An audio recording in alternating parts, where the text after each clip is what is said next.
ہم کریں گے ہر مظلوم کی حمایت۔ السلام علیکم، میں ہوں حورین فاطمہ اور آپ دیکھ رہے ہیں حمایتی نیوز HD چینل۔ نظر ڈالتے ہیں آج کی اہم خبروں پر۔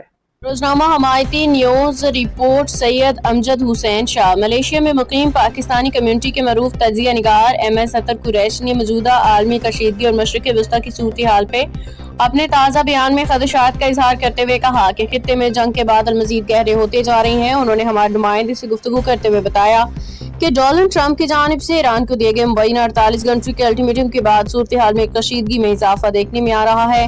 ان کے مطابق اگرچہ پاکستان کی جانب سے امن کے قیام و تنازع کو سفارتی ذرائع سے حل کرنے کی کوشش کی جا رہی ہے، تاہم یہ کوششیں متاثر ہوتی نظر نہیں آ رہی۔ MS اطہر قریشی نے مزید کہا کہ خطے میں بڑی طاقتوں کی سرگرمیوں کے باعث پاکستان کے گرد جغرافیائی عسکری دباؤ بڑھنے کے خدشات بھی ظاہر کیے جا رہے ہیں، خصوصاً خلیجی ریاستوں کے قریب۔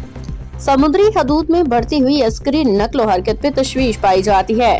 دوسری جانب انہوں نے یہ بھی دعویٰ کیا ہے کہ روس اور چین کے جانب سے پاکستان کے ساتھ تعاون و ممکنہ سفارتی حمایت کے اشارے سامنے آ رہے ہیں، تاہم اس حوالے سے سرکاری سطح پہ واضح مواقف سامنے آنا ابھی باقی ہے۔ تجزیہ نگار نے خبردار کیا کہ اگر موجودہ کشیدگی میں مزید اضافہ ہوا، کسی بھی جانب سے غیر ذمہ دارانہ اقدام اٹھایا گیا تو اس کے سنگین علاقائی عالمی اثرات مرتب ہو سکتے ہیں۔ انہوں نے عالمی برادری پہ زور دیا کہ وہ فوری طور پہ کشیدگی کم کرنے، مذاکرات کے ذریعے مسائل حل کرنے کے لیے کردار ادا کریں۔ آخر میں انہوں نے اس بات پہ زور دیا کہ موجودہ حالات میں جذباتی بیانات کی بجائے ذمہ دارانہ سفارتکاری اور امن کی کوششیں خطے کو کسی بھی بحران سے بچا سکتی ہیں۔ السلام علیکم ورحمۃ اللہ وبرکاتہ۔ ناظرین، میں ہوں MS اطہر قریشی کوالالمپور ملیشیا سے۔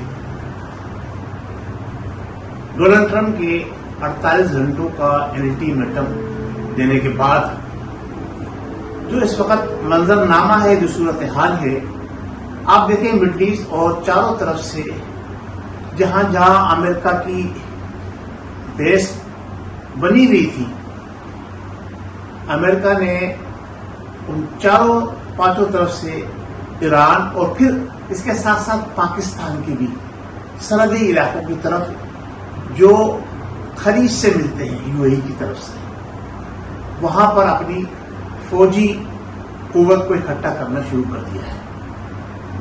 ناظرین، جہاں تک بات یہ ہے کہ ایران نے تو تہیہ کر لیا ہے کہ وہ کچھ بھی ہو جائے، کسی بھی صورت میں امریکہ کو غالب نہیں آنے دے گا،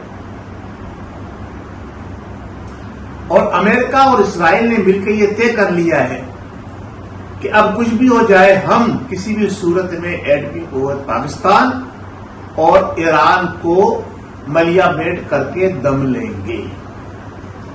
اسی لیے UAE نے فوری طور پر جو اپنے ڈالر پاکستان میں جمع کرائے ہوئے تھے وہ واپس مانگ لیے، اور پاکستان نے بھی اعلان کر دیا فوری طور پہ کہ ہم آپ کا قرضہ اتار دیں گے۔ یہ ریزرو فکس ڈپازٹ تھے جو پاکستان کے پاس تھے، اور ابھی پاکستان نے نہیں دینے تھے، UAE نے مانگے، پاکستان نے پوری طور پر حامی بن لی، اور پاکستان ابھی تیاری کر رہا ہے کہ IMF کا بھی قرضہ پوری طور پر اتار دیں۔ اور میں سلام پیش کرتا ہوں اپنے سپہ سالار فیلڈ مارشل سید عاصم منیر صاحب کو کہ انہوں نے یہ ٹھان لی ہے کہ اب پاکستان کا قرضہ بھی اتاریں گے، اور پاکستان کسی دباؤ کے بغیر اگر پاکستان پر کسی بھی طرف سے وار کیا گیا امریکہ یا اسرائیل تو پاکستان دیر نہیں کرے گا اپنے ایٹمی ہتھیاروں کو استعمال کرنے میں۔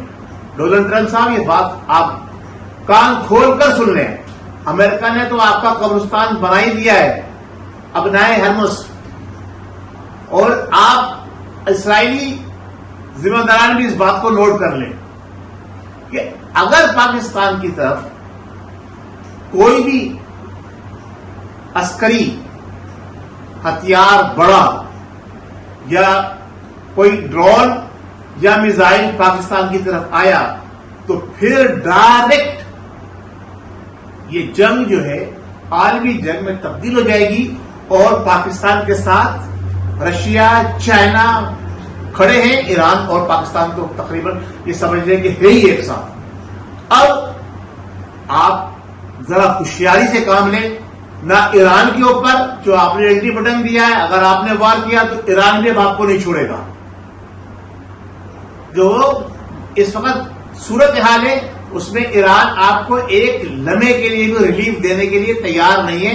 آپ ہوش کے ناخن لیں، دنیا کو جو ہے جنگ کے اندر نہ دھکیلیں.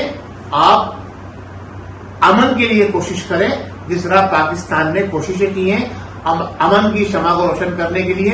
آپ دونوں کو ایک ٹیبل پہ لے کے آنا چاہ رہا ہے پاکستان، امریکہ اور اسرائیل کو، اور اس کے ساتھ ساتھ ایران کو، تاکیدوں کو، تاکہ جو ہے وہ دنیا جو ہے وہ جنگ کی ایندھن نہ بنے.